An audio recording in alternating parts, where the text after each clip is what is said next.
A gift is something that you give from your heart. Whatever it's got inside, you can't buy with money. You have to feel it.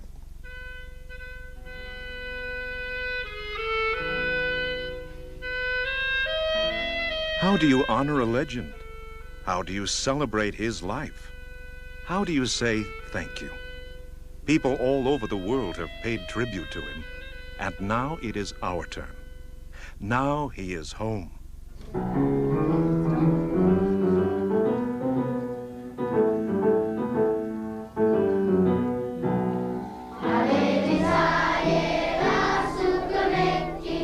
Our message is a simple one, spoken simply, quietly, and in one voice. The voice of our friend, our father, our brother, our benefactor, our teacher, and our beloved president of the Armenian General Benevolent Union, Alex Manoogian. I learned from my mother, really, to help others when I was a little kid. When I was a little kid again, because there were some families in the city that they were not well-to-do, and they needed help sometimes, and we helped them.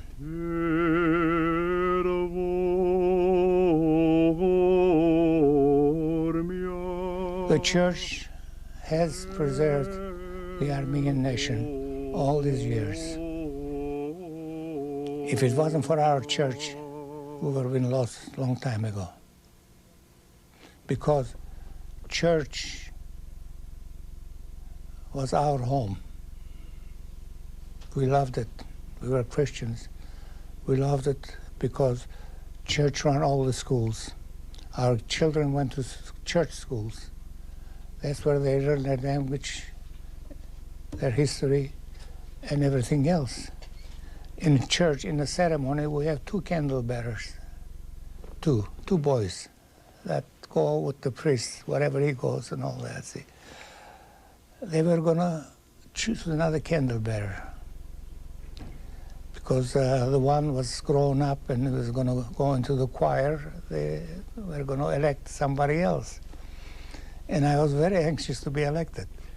There were 3 candidates. And my father was treasurer of the church. He was always been a treasurer in the church. I asked my father, I said, Dad, I said, they're going to elect a candle bearer. Would you help me? Will you help me? He says, no. You're on your own. You have to fight for your rights. So fortunately, I was elected candle bearer.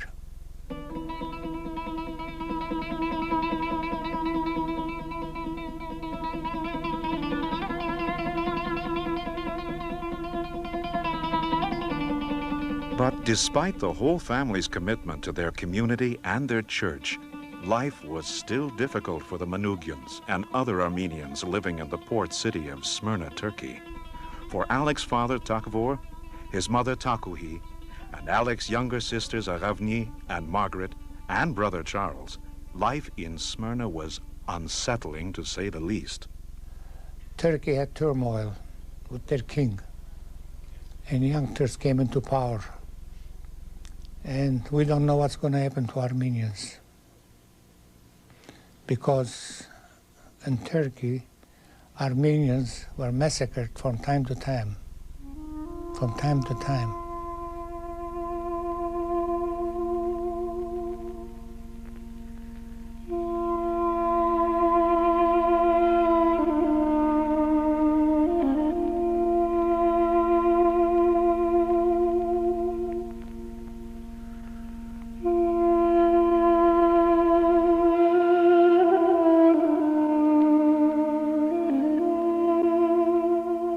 Finally, young Alec, after laboring as a student and an apprentice for most of his youth, decided that only by coming to America could he fulfill his dreams.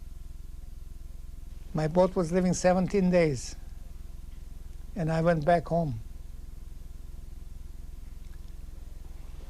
Back home? How am I going to tell my parents? 1 day, 2 days, 3 days. I had 17 days. The 4th day, my mother grabbed me He says, what's the matter with you? Are you sick? I was getting sick. I said, Mother, I'm going to America. She shook up, started crying. Finally, she said, I won't stand on your way. They were worried too, but we never talked about it, see. My father came home, I told him about it. He said, son, you go ahead if you want to go.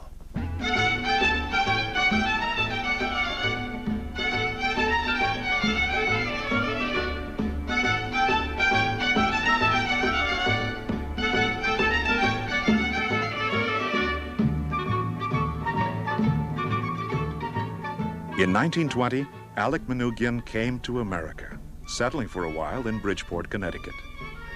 Alec worked in a confectionery store and a factory where his job was to shine spoons. The bright young immigrant could speak 5 languages. Unfortunately, English was not one of them. But while life was a struggle for Alec in the United States, his family was having an even more difficult time in the old country.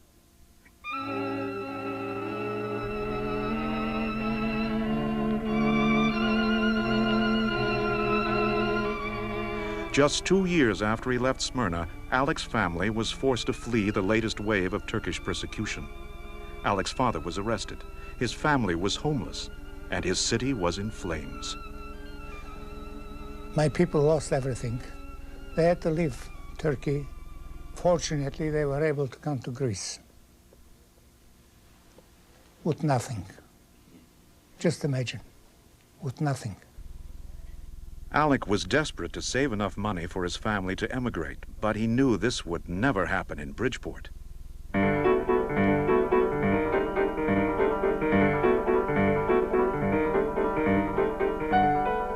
In 1924, Alex Manoogian moved to Detroit, where he knew he could earn more money, and even more importantly, be closer to Windsor and the Canadian border when it came time to bring his family over. In Detroit, Alec tried to support himself by working at several small shops and factories, but it still wasn't easy. Prospective employers would ask the young immigrant if he knew how to work a certain kind of drill press or a lathe. And Alec, in his best English, would say, of course he could, when of course he couldn't.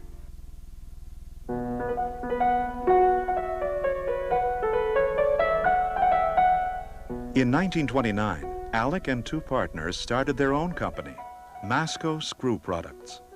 But these were the Depression years, and the streets of Detroit were not yet paved with gold for Alex Manoogian, at least not right away. We couldn't make a living, hardly make a living. Things were bad. I had some bills to pay, I couldn't pay them. You know, I couldn't pay them, so I didn't know what to do. Then our scrap man walks in. We make scraps, we sell it to scrap picker. He was a Jewish gentleman, nice old man. He says, what's wrong? He says, are you sick or something? I said, no, but I said, I'm in trouble. What kind of trouble? He says. Well, he says, I got bills to pay and I can't pay it. I need money. He says, how much money do you need? Well, I said, at least I gotta have $1,000 at least. Right now, $1,000, you know, it's a lot of money in 1930. When the banks were closed, all that, see. If we had money in the bank closed. I got another story about that. He said, don't worry, don't worry. So he left. He left. A couple hours later, he walks in with an envelope. He says, here's $1,500 for you. I said, I shook up. He says, I know you're going to make good. That's the way he put it. I know you're going to make good.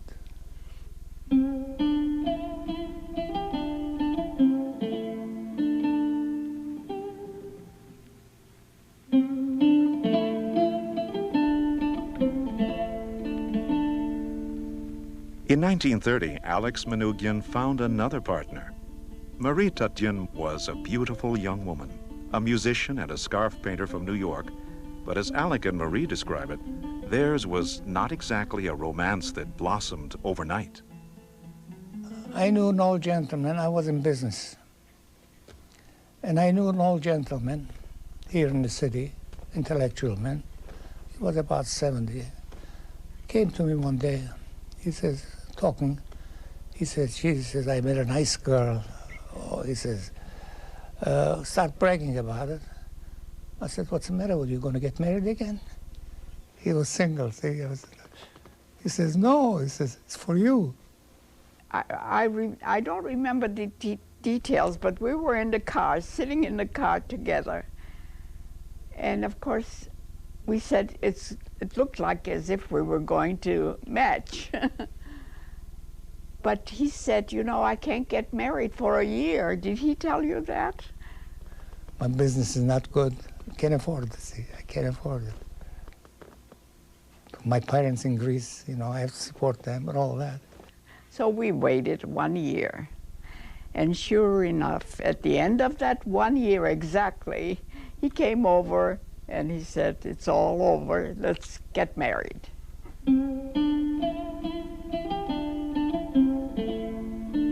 Finally, the struggling but talented young businessman saved enough money for his parents to come to America to join him and his sister Margaret. And a few years later, Alec was able to bring the rest of his family, Aravni, Charles, and his younger brother George, who was born in Greece.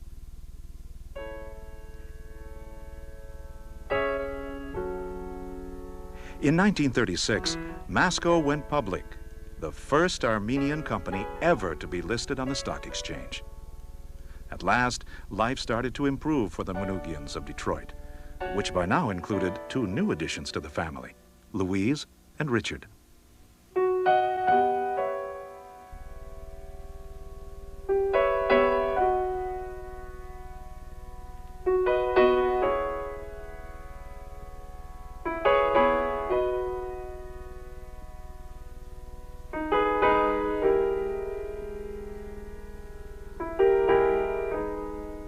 Meanwhile, the Masco family continued to grow and expand.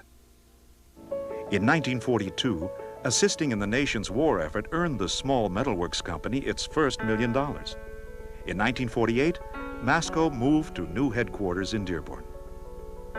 And then something happened to change the course of Alex Manoogian's life and Masco forever.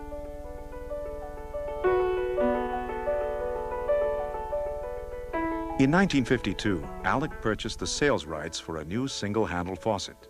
And after 3 years of research and development, Masco began production of the remarkable Delta faucet. We grew from nothing. When I started Masco, I had nothing.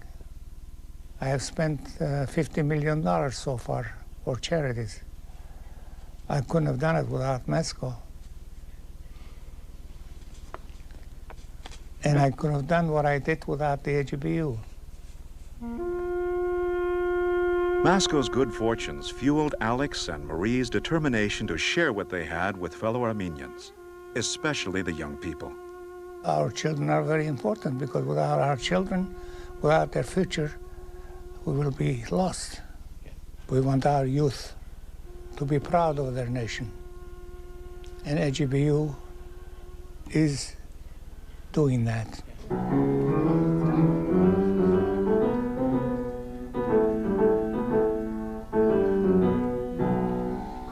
We operate in 21 different countries, and we have 22 schools, Armenian schools, and we have youth centers, all these countries, and we spend practically $10 million a year for our young people. It's a beautiful world to live in. It's a beautiful world. We don't appreciate it. Look at it. It's beautiful like the sun, the moon, the lakes, oceans, flowers all over. And this and that, we should enjoy this world, appreciate it, instead of trying to kill each other.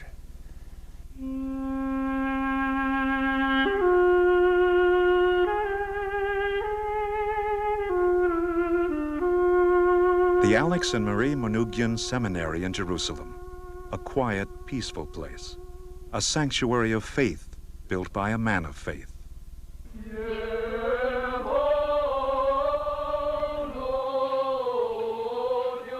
Echmiadzin, Armenia, the center of the Armenian Apostolic Church since the 4th century AD, and home to the Alex and Marie Manoogian Museum, where priceless art treasures and religious artifacts are being preserved for generations to come, just as they are thousands of miles away inside the new Alex Manoogian Museum at St. John's Church in Detroit.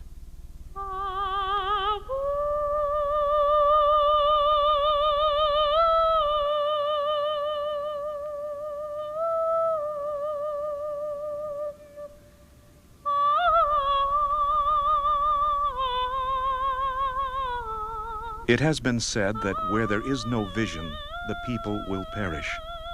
A fate the Armenian people have been spared, thanks largely to the vision of the AGBU and its members, men and women like Alex and Marie Manoogian.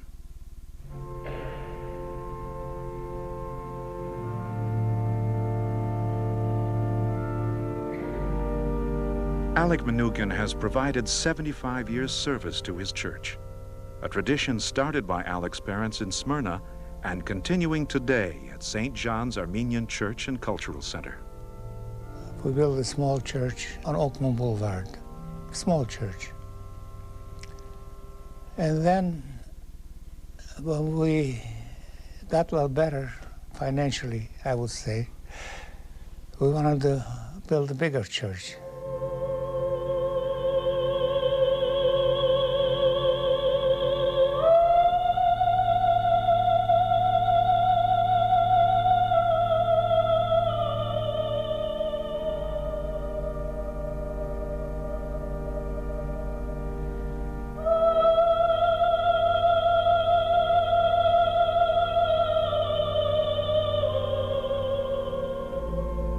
We built a big church, something that would remind us the old country and the old churches. And the most beautiful church, not in the United States, but throughout the world. We are very proud of our church, very proud. Over the years, Alex and Marie have expressed pride in their community in so many ways, especially in the Detroit area, with the endowment of 2 chairs at the University of Michigan, one in Armenian history and the other in Armenian language and literature. Alex and Marie donated their home to the city of Detroit as the mayor's official residence, the Manoogian Mansion. In Livonia, Michigan, the Takfor and Takuhi Manor for the Elderly is named after Alex's parents. And of course, Wayne State University is the home of the Alex Manoogian Hall Ethnic Heritage Center.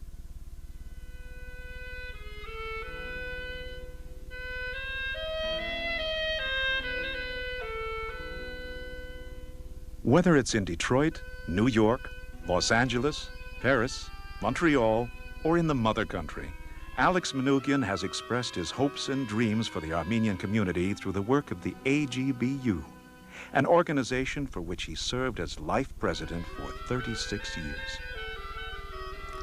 As far as I'm concerned, 36 years, almost 36 years, went by very fast. A man feels that he should help his people, nation. This is very important, that we survive all these years. It's a miracle. That's why I love our nation. And we do all we can to perpetuate it.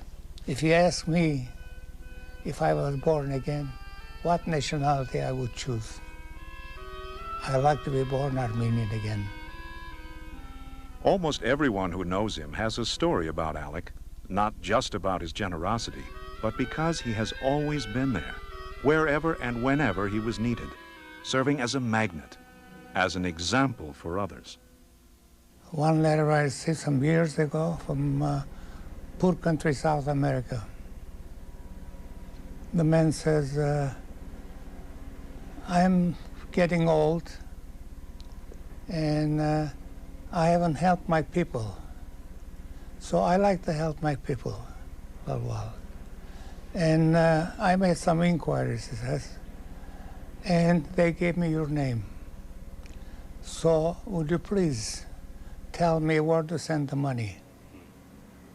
Well, South America, a poor country.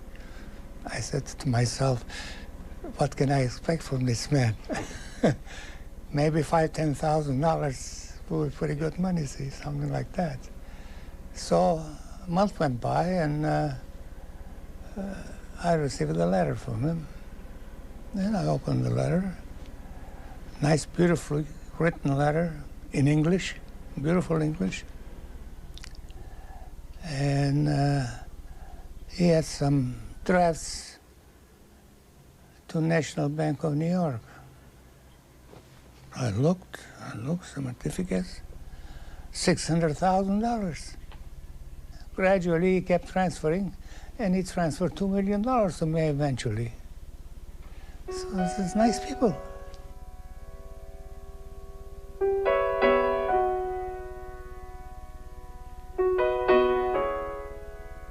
He has called his work with the AGBU and with Masco his two loves. But Alex is also the first to admit that he couldn't have retired from active life in either organization without the love and help of his two children. It's difficult to describe a son. First of all, you worry quite a bit as to what's going to happen, what he's going to do. You worry more about your son than you would for your daughter, see, because your daughter eventually is going to get married to somebody, and that will be somebody else's worry, see. But your son is different. It's your worry, more or less. What's he going to do? But Alex didn't have to worry very long about his only son. After graduating from Yale in 1958 with a degree in economics, Richard Manoogian joined his father at Masco, where he made an immediate impression.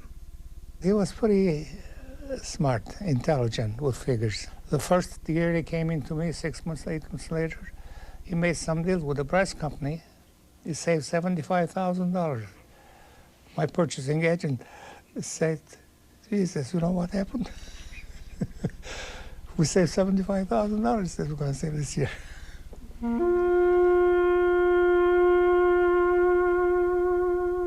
Louise is different. Louise is something else. She wanted the help. She wanted the help. Well, she was indifferent about Armenians for a while. Didn't want to work with Armenians too much. And she was Americanized woman. And she was helping American societies. Didn't want to get involved with Armenians, see. And I built a museum in Armenia. And we had to go to the opening. So I took her with us. When she got back, she was a different woman.